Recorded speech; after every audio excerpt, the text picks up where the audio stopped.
ఈ రాష్ట్ర ప్రజలకి సమాధానం చెప్పాలి. ఒక మంత్రిగా, ఒక శాసనసభ్యుడిగా గుడివాడ ప్రజలకు సమాధానం చెప్పాలి. ఎవరెవరో వచ్చి ఏయో చెప్పి వెళ్తాటన్నిటికీ సమాధానం చెప్పాల్సిన అవసరం లేదు. కాకపోతే నేను గుడివాడలో పేకాట క్లబ్బులు ముంచానా, పేకాట ఆడిస్తున్నానా? ఈ రాష్ట్రంలో జగన్మోహన్ రెడ్డి గారు పేకాట క్లబ్బులు ముంచాడా, పేకాటలు ఆడిస్తున్నాడా? విజయవాడ నడిబొడ్డులో చంద్రబాబు ఆయన పార్ట్నర్ కలిసి ఆడిచ్చారు.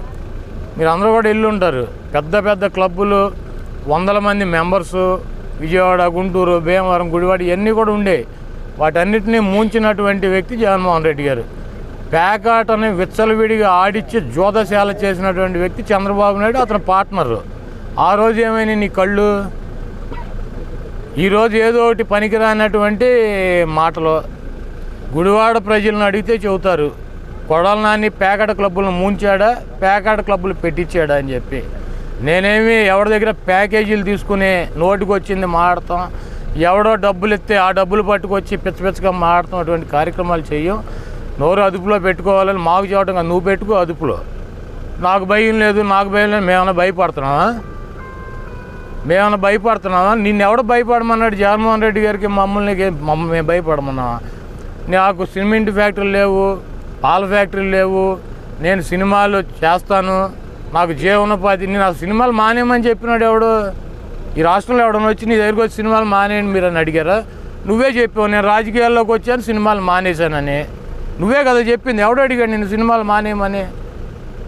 నేను సినిమాలు మానేయమని ఎవడో చెప్పలా, నువ్వే చెప్పావు. మళ్ళీ జగన్మోహన్ రెడ్డి గారు ముఖ్యమంత్రి అయ్యి బ్రహ్మాండంగా ఈ రాష్ట్రాన్ని పరిపాలిస్తే నేను రాజకీయాల్లో లేదు సినిమాలు చేసుకుంటానని నువ్వే చెప్పావు. నువ్వు సినిమాలు చేసుకుంటే మాకేంటి, సినిమాలు చేసుకోకపోతే మాకేంటి, నువ్వేం వదిలేస్తే మాకేంటి, ఎవరిని వదలకపోతే మాకేంటి? నువ్వు ఒక యాక్టర్గానే ఇప్పటికీ మేము గుర్తిస్తున్నాం. నువ్వు ఒక యాక్టర్వే, నువ్వు సినిమాలు చేసుకో లేదా మానేసుకో.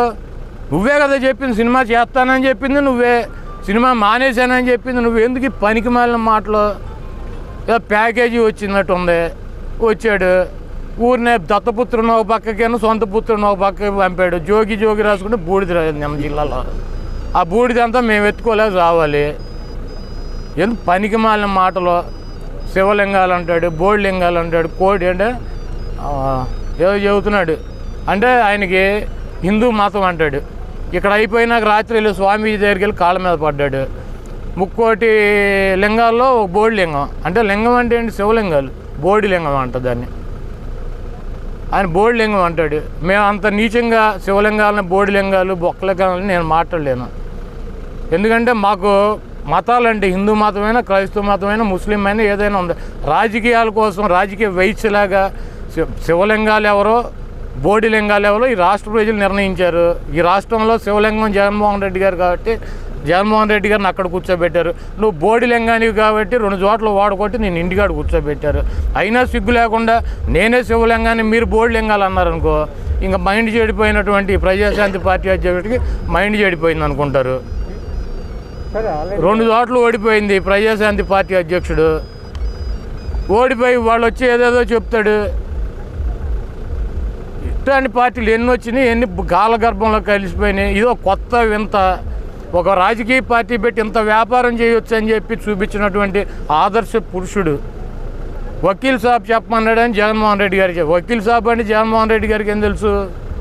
నువ్వేం వకీల్ సాబ్ అనుకున్నావు, జనమేమో షకీలా షాబ్ అన్నారా? నువ్వేం వకీల్ షాబు, జనమేమో షకీలా షాబ్ అనుకుంటారు నిన్ను. ఏం చెప్పాలి? ఏమంటే ఒక యాక్టర్ వచ్చాడు ప్యాకేజీ పట్టుకుని 35,000 ఇమ్మన్నాడు. ఆయన పార్ట్నర్ మాత్రం ముంచేసినప్పుడు మొత్తం ఇంటికాడ పడుకున్నాడు ప్యాకేజ్ తీసుకుని. నువ్వే వెళ్ళి చెప్పు, స్పెషల్ ఫ్లైట్ వేసుకుని లుంగి కట్టుకుని వచ్చి గతంలో ముఖ్యమంత్రి చెప్పేవాడు. మేమెందుకు చెప్పటం? బోడి లింగాలు నువ్వు ఉన్నావుగా, బొక్కలో లింగానివి. నువ్వు వచ్చే చెప్పు, లుంగి కట్టుకుని స్పెషల్ ఫ్లైట్ దిగిపోయి ముఖ్యమంత్రి గారి దగ్గరికి వెళ్ళి మాట్లాడుకో. నువ్వేం చెప్పాలనుకుంటావు, ఆయన ఏం చెబుతాడో మీ ఇద్దరికి సెట్ అయింది అనుకో, బయటకు వచ్చి సూపరో డోపరో జగన్మోహన్ రెడ్డి గారు అని చెప్పి వెళ్ళిపోవచ్చు. మాకేం కర్మ? ఇట్లాంటి యాక్టర్లు పనికి మాలినాడు రోడ్లు కూడా బోల్డ్ మంది తిరుగుతూ ఉంటారు.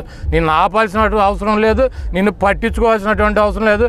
ముట్టడిస్తే అసెంబ్లీలోకి రానివారు జనం, నిన్ను ముట్టడించి బయటపడేశారు. నువ్వు అసెంబ్లీ చుట్టూ ముట్టడించక లోపలికి వస్తావు. ఎవడు ఊరుకుంటాడు?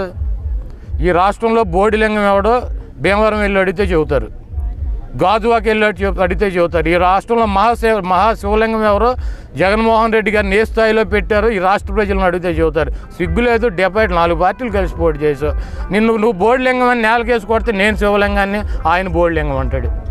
నేను 4 సార్లు శాసనసభ్యుడికి వెళ్ళి నువ్వు గుర్తించాలంటే ఏం చేయాలి, కొడాలని, పేరు నాని, ఆళ్ళనాని అని. మేము కూడా ఇక ప్రజాశాంతి నీ పార్టీలో చేరి 6 చోట్ల పోటీ చేసి 6 చోట్ల ఓడిపోతే అప్పుడు గుర్తిస్తావు మమ్మల్ని, నీకన్నా ఎక్కువ ఓడిపోయావని. అదేలేవే జనసేన, ప్రజాసేన, పవన్ కళ్యాణ్ వీళ్ళంతా ఒకటి కాదా? ఇదంతా ఒక బ్యాచ్ కాదా? చంద్రబాబు నాయుడు, తెలుగుదేశం, తెలుగు శాంతి సేనది, తెలుగు శాంతి సేన ముగ్గురు కలిసి అలయన్స్ అయిపోతే బెటరు. ఆయన అంతర్జాతీయ అధ్యక్షుడిగా పాల్ గారు ఉంటాడు, జాతీయ అధ్యక్షుడిగా చంద్రబాబు ఉంటాడు, ఈ రాష్ట్రానికి అధ్యక్షుడిగా ఈయన ఉంటాడు యాక్టరు. ఈ ప్యాకేజీలు గొడవ ఎంత అంటే అసలు చంద్రబాబు కోసం మేము చంద్రబాబుని విమర్శిస్తే ఆయన్ని రక్షించడానికి అసలు మేఘాల మీద యుద్ధ విమానంలో వచ్చినట్టు వచ్చేసాడు. గుడివాడ బందరు ఏంది బొంగ, నువ్వు తిరిగితే ఏంది, తిరగపోతే అంటే మేము కొత్తగా రాజకీయాల్లోకి వచ్చావా? నువ్వు వచ్చి టిట్టాను కానీ గంతులయ్యి కానీ కుసేపు మేడ తోడ రుద్దుకోగానే జనం పిచ్చాళ్ళా? నీ డ్రామాలు చూడలేదా? నువ్వు ప్యాకేజ్ తీసుకుని వచ్చి చంద్రబాబు నాయుడు తరఫున మాడతావు అని రాష్ట్ర ప్రజలకు తెలవదా? నువ్వు వచ్చింది ప్యాకేజీ కోసం కదా. ఏం చెప్తాడు అర్థం పర్థం లేని మాటలు. రైతులకు 35,000 ఇవ్వాలి, లేకపోతే అసెంబ్లీ ముట్టడితే నీ చేతనేం చేసుకో. నువ్వు మాకు వార్నింగ్లు ఇచ్చే జగన్మోహన్ రెడ్డి స్థాయి ఎక్కడ, నీ స్థాయి ఎక్కడ? జగన్మోహన్ రెడ్డి గారికి వార్నింగ్లు ఇచ్చి ఆయన భయపెట్టే స్థాయి అనేది. జగన్మోహన్ రెడ్డి గారి చిటికిన కాలు గోరు సరిచేయరు వీళ్ళందరూ. తిరుపతి వెళ్ళి నేనే పోటీ చేస్తా జనసేన మొన్న వెళ్ళాడు, ఇక్కడికి వచ్చి మీటింగ్ పెట్టి మెడ రుద్దుకుంటూ కూర్చున్నాడు 2 గంటలు ఆళ్ళు మాడుతుంటే. నేను హైదరాబాద్లో పోటీ చేస్తాను పోటీగాడు. అక్కడికి వెళ్ళాడు, ఆ కృష్ణారెడ్డి గారు ఆధ్వర్యంలో ఒక బృందాన్ని పంపించారు బీజేపీ వాళ్ళు. లోపల ఏం మాట్లాడుకున్నారు తెలియదు, బయటకు వచ్చి లేదు, అయిపోయింది. ఈరోజు సుజనా చౌదరిని కానీ, సీఎం రమేష్ని కానీ, ఎంపీలను కానీ బీజేపీలో పంపించినాడు ఎవడండి? చంద్రబాబు కదా. నువ్వు కేసుల నుంచి కాపాడుకోవడానికి నీ దగ్గర ఉన్నటువంటి ఎంపీలను బీజేపీలో తోలింది నువ్వు కాదు. ఈరోజు బీజేపీకి జనసేనకి అలయన్స్ చేసింది ఎవడు? చంద్రబాబు కాదు. ఈయన ఎవరు పిలిచారండి అలయన్స్ రమ్మని? ఈయన చెప్పగానే ఈయనే వెళ్ళిపోయి కలిపేసి వాళ్ళతో ఈయనే బయటకు వచ్చి మేము ఒకటి. నీకు అమిత్ షా మోడీ ఇంతవరకు ఒకసారి అపాయింట్మెంట్ ఇచ్చారా? అమిత్ షా మోడీ మీకు అపాయింట్మెంట్ ఇచ్చారా? ఇవ్వలా. అయినా నువ్వే కలిసిపోయావు. ఇప్పుడు తిరుపతిలో బీజేపీ కనుక పోటీ చేస్తే టీడీపీ 3rd ప్లేస్కి వెళ్ళిపోతుంది. కాబట్టి ఆయన ఎట్టో ఒకటి రక్షించాలి బాబు గారిని. మనకు లేకపోతే ప్యాకేజీలు రావు. కాబట్టి నేనే పోటీ చేస్తాను అక్కడ ఎవడో ఒకరిని పెట్టి గాలికి వదిలేస్తాడు. ఆ డిపాజిట్లు పోతే తెలుగుదేశం పార్టీ సేఫ్గా ఉంటుంది. నువ్వు తెలుగుదేశం పార్టీని రక్షించడానికి కాకపోతే జనసేన తిరుపతిలో పోటీ చేసి బీజేపీని కాదని ఈ బీజేపీ వాళ్ళకి తెలియదా? నీ డ్రామాలు, నీ నాటకాలు. మాయావతితో ఎందుకు అలయన్స్ అంటే ఎస్సీ ఓటింగ్ చీల్చేస్తుంది ఏనుగు గుర్తు మాయావతి గారు. అప్పుడు జగన్మోహన్ రెడ్డి గారు ఓడిపోతాడు. సిపిఎంతో ఎందుకు పొత్తు? యాంటీ ఎస్టాబ్లిష్మెంట్ ఓటు చీలిపోతే చంద్రబాబు నాయుడు ముఖ్యమంత్రి. ఎవడికి తెలియదండి ఈ నాటకాలు, ఈ డ్రామా. నీ యాక్షన్ సినిమాలో చేసుకో, బ్రహ్మాండంగా పైకి వస్తావు, 4 డబ్బులు వస్తాయి. నువ్వు రోడ్ల మీదకి వచ్చేస్తే నా బోటాలతో తిట్లు తింటావు, అంతకన్నా ఏం వచ్చేది ఏమన్నది.